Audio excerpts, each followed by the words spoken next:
का सबसे बड़ा ग्रंथ संविधान है। संविधान को किसने लिखा? संविधान को लिखने वाली कमेटी का चेयरमैन कौन था? जिस शख्स की आज हमने मूर्ति का अनावरण किया है, उस व्यक्ति ने इस देश को सपना देखने लायक बनाया।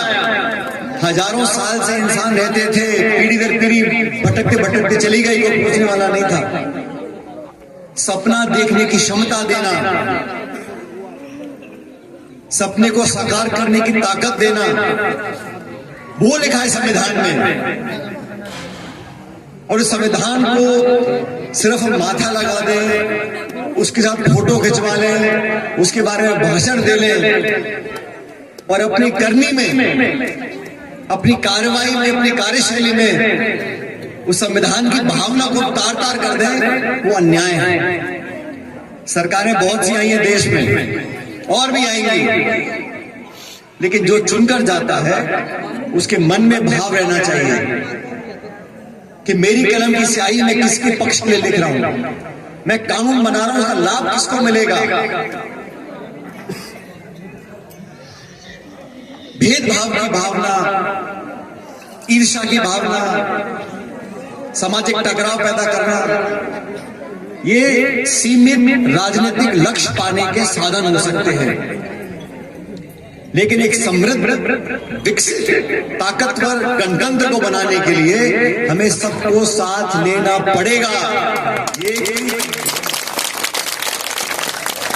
ये कोई किसी की मर्जी पर निर्भर नहीं करता। ठीक है, चुनाव लड़ते हैं, पार्टियां हारती हैं, जीतती हैं, लेकिन जो भी सत्ता में बैठेगा उसको हर 5 साल के बाद जनता की चौखट पे जाके नाक रगड़नी पड़ेगी। ये संविधान में लिखा हुआ है। आप कितने बड़े बन जाओ, आप कितने ताकतवर बन जाओ, आप कितने लंबे भाषण दे लो, लेकिन गांव में मौजूद जो गरीब है उसे गणेश मान के पूजना पड़ेगा। ये लोकतंत्र की ताकत है। और जो लोग राजनीति में भूल जाते हैं हम कहां से निकल कर गए, हम कैसे चुनाव जीते, किन लोगों के वोट से आज हम पदों पर बैठे हैं, वो लोग फिर बहुत लंबा राजनीतिक कामयाबी हासिल नहीं करते। और अगर कभी भूल से कामयाब हो भी जाए तो पद से हटने के बाद कोई पूछता किसी को नहीं है। तो चमत्कार को नमस्कार है राजनीति में। लेकिन जो लोग पदों पर नहीं भी रहे, सत्ता में नहीं भी रहे, लेकिन जनता के दिल और दिमाग में जगह बनाने में कामयाब हो गए, उनको लंबे समय तक लोग याद करते हैं। इसलिए राजनीति में आज के समय जरूरी है कि अच्छे लोग राजनीति में आए, पढ़े लिखे शिक्षित लोग, जो लोग समाज को साथ लेकर चलना जानते हैं। और आज सच में मुझे खुशी है, खुशी इस बात की नहीं कि हम लोग यहाँ निर्माण कार्य का उद्घाटन कर रहे हैं, मुझे खुशी इस बात की है कि आज इस पंचायत में, इस क्षेत्र में एक भव्य मूर्ति का हम लोगों ने अनावरण किया है। और अम्बेडकर साहब को लेकर जो लोग पहले इनको याद भी नहीं करते थे, जो लोग अम्बेडकर साहब के आदर्श और मूल्यों की परवाह नहीं करते थे, जो लोग गरीब को मान सम्मान नहीं देते थे, जो लोग पिछड़े दलित आदिवासियों को इंसान नहीं समझते थे, आज मजबूरन उनको अम्बेडकर साहब के गुणगान करने पड़ रहे हैं। इसलिए साथियों, मैं तो धन्यवाद देना चाहता हूं आप सब लोगों का कि आपने एक बहुत खूबसूरत यहाँ मूर्ति बनी अम्बेडकर साहब की। और हमारी पार्टी में आज हमारी पार्टी के जो अध्यक्ष हैं खड़गे साहब, 80-82 साल की उम्र है उनकी, 55 साल से राजनीति में है, 10 चुनाव लड़े और जीते हैं। और मैं तो, मुझे फक्र है मेरी पार्टी के ऊपर। हमारे यहाँ चुनाव हुआ अध्यक्ष का, 2 लोग चुनाव लड़े और हम सब ने, मैंने वोट डाली, हम सब ने वोट डालकर एक अध्यक्ष को चुना। एक गरीब दलित की कोख से पैदा हुआ अध्यक्ष जो आज हमारा राष्ट्रीय अध्यक्ष है। मैं तो पूछना चाहता हूँ बीजेपी के साथियों से, तुम्हारा अध्यक्ष कैसे बनता है भाई? कौन वोट डालता है, कौन चयन करता है, कौन नामांकन भरता है? हमारी आलोचना करते हैं कांग्रेस पार्टी की। हमारे यहाँ चुनाव हुआ, वोट पड़े मतपेटियों में, वोट की गिनती हुई, 2 व्यक्ति लड़े, एक जीता, एक हारा। लेकिन जो जीता वो जमीनी कार्यकर्ता, जिसने दलित समाज से उठते हुए बड़े बड़े पदों पर वो रहे, नेता प्रतिपक्ष रहे, आज भी नेता प्रतिपक्ष राज्यसभा में है, मंत्री रहे, केंद्रीय मंत्री रहे, राज्य मंत्री रहे, आज हमारे अध्यक्ष हैं। और हमारी पार्टी ने, जो हम विपक्ष में यहाँ जयपुर दिल्ली में, लेकिन हमने बीड़ा उठाया, जय भीम, जय बापू और जय संविधान।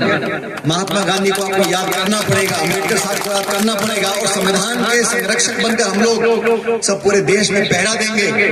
हमारे अधिकारों को छीन नहीं सकता, हमारे भाई बहन पर अत्याचार नहीं कर सकता। 300 पार, 400 पार, 500 पार। भाषण याद है आप लोगों को? क्या हुआ? 240 विषय अटक गए। देश के लोग महान हैं,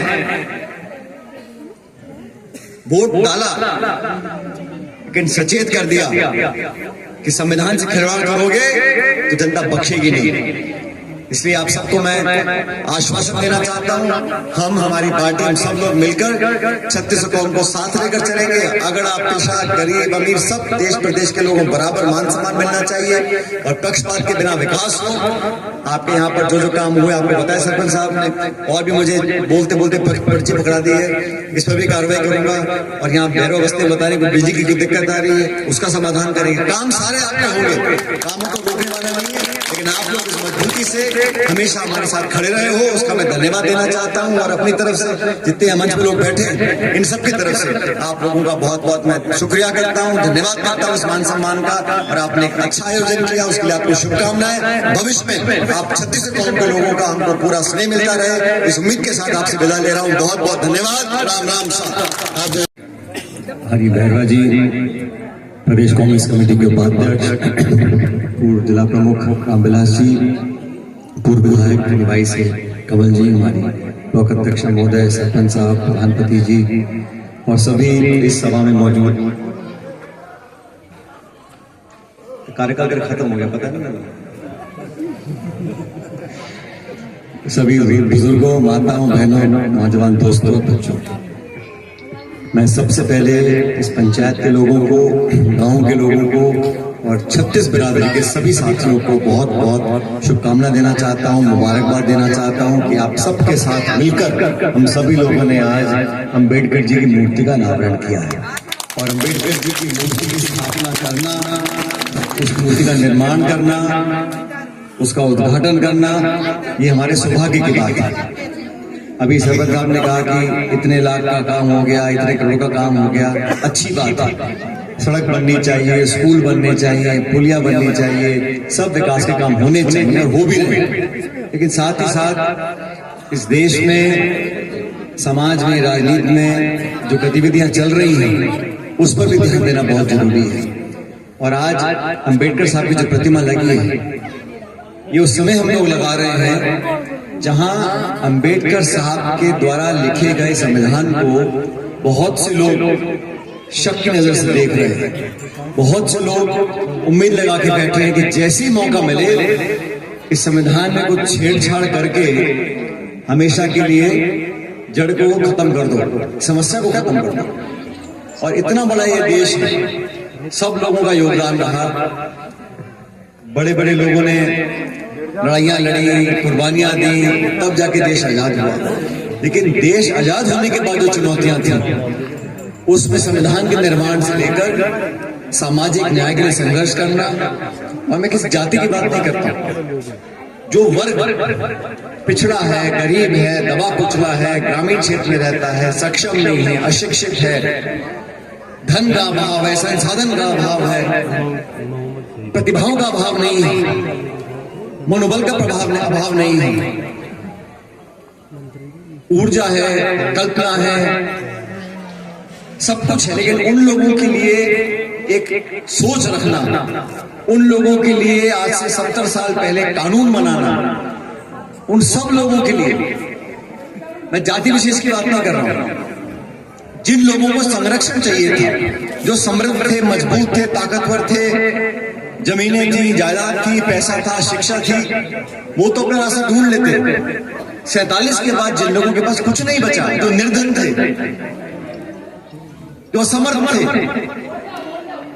जिनकी आवाज को सुनता नहीं था, उनके लिए उस समय कल्पना कर कर कानून बना देना, हमेशा हमेशा के लिए लिखित संविधान बना देना, उसकी पालना कराना, हर चुना हुआ प्रतिनिधि, सांसद, विधायक, मंत्री, मुख्यमंत्री, प्रधानमंत्री शपथ लेता है संविधान की।